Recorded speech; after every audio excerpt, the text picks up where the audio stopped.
Hello everyone. I'm here on the Highline Park on Manhattan's west side on a lovely autumn morning. For those of you who do not know what the Highline Park is, it is sort of a repurposing of what remains of what had been a much longer and larger freight rail viaduct built in the early 20th century. The remaining 1.45 mile stretch runs from Gansevoort, a little bit back there past the Whitney Museum, and then going north here all the way up to 34th Street.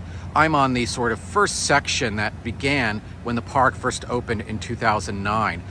Beautiful design and planning by Dillers, Graffito, and Renfro and others, with gorgeous landscaping by Piet Oldhoff.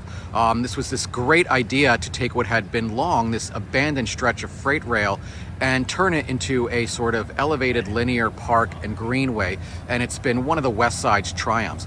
But this tour and walk is really not going to be about the history of the park itself, but most specifically about how the construction of this park and the rezoning in that time led to a rebirth of the West Side. This area of the West Side was some nice art galleries and sort of boutiques and stuff, but for a long time was really just sort of an industrial area, and now has been reborn, as you can see here, like the Standard Hotel. It's a great area of development and growth. It's one of the sort of most reborn areas of Manhattan in this century, and I'm going to show you what I think are some of the more interesting projects along the way. So follow me. So as you continue to walk north of the High Line, particularly as you're walking through the Chelsea neighborhood, this is where you're going to really see the biggest growth. You still have some like old tenement style buildings here, particularly as you make your way, of course, all the way up to Hudson Yards, which is the largest private real estate development in New York City history. But I'm going to talk about some of these buildings up here that you're going to pass by on your way through the Chelsea section of the High Line.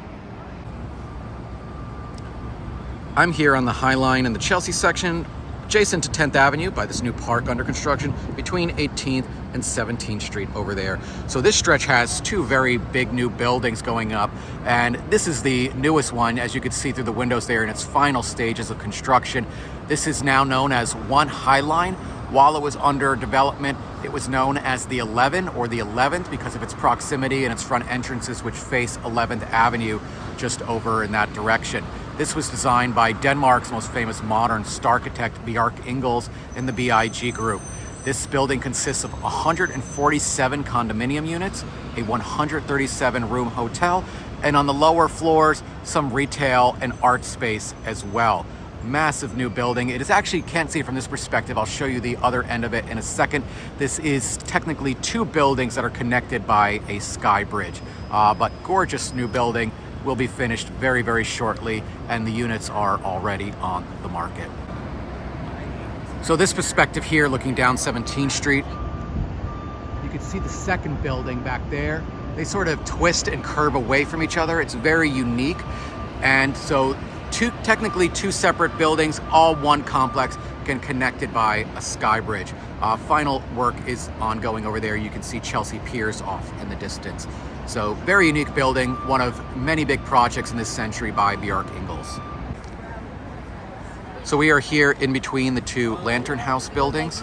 The bigger one there, closer to 11th Avenue, and the slightly smaller one here facing 10th Avenue, again connected in between the buildings, sort of underneath the High Line there.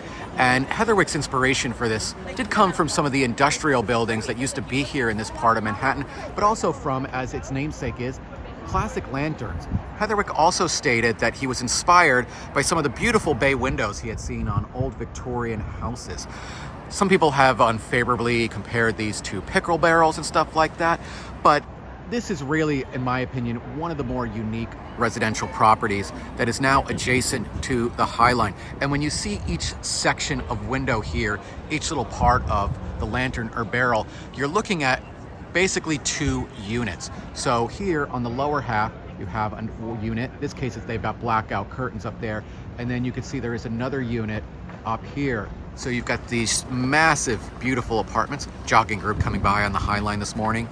And I definitely think it sticks out when I do my High Line tours. Even before I reference this, people will ask about the interesting and unique lantern houses.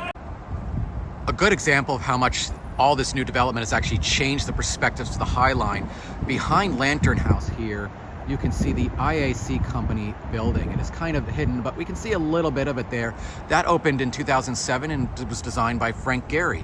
When the Highline Park first opened over here 15 years ago, before these buildings went up, you had kind of uninterrupted views of the Hudson. You would have been looking right at Chelsea Piers over there by the west side, and you would have had a kind of perfect view of the IAC building over there. Now it's kind of tucked away behind all these other buildings, but from the West Side Highway, you would still get the kind of perfect view from it. But another good example of how the High Line just reflects the ongoing transformation and growth of New York City on a smaller scale.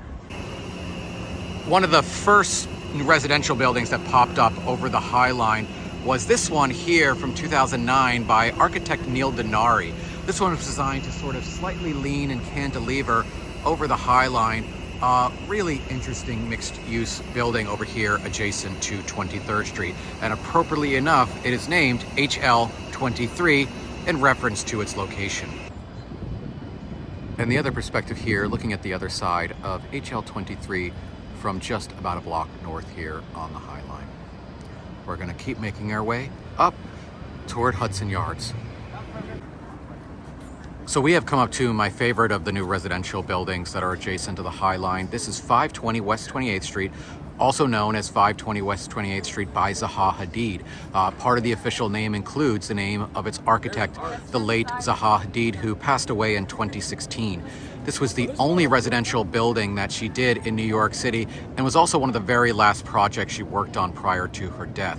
She's a very unique, award-winning architect. She was described once by The Guardian as the Queen of Curves, and they said that she liberated architectural geometry and gave it this creative new expression. And you can really see how much this building, for instance, her beautiful New York one, compares to some of these older New York buildings, beautiful buildings like this, but again, really emphasizing the curves and sort of freeing it from those sort of more square, rectangular, 90-degree angle limitations.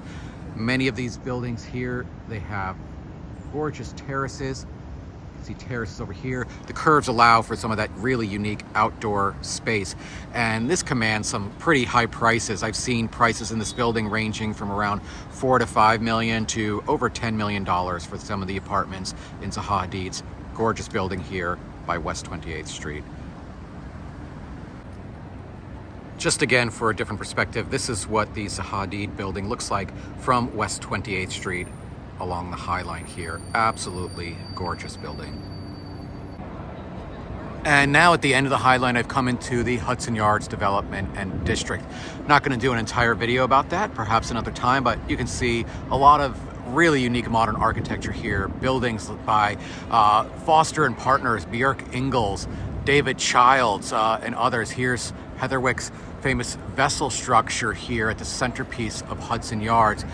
So take a walk along the High Line and you'll really not only be taking a beautiful green journey, but really in a lot of ways an architectural journey through New York's past, present, and future. It has become sort of one of my favorite things about the High Line experience. So I hope you've enjoyed this walk, and I hope that we will see you in New York and see you on tour soon.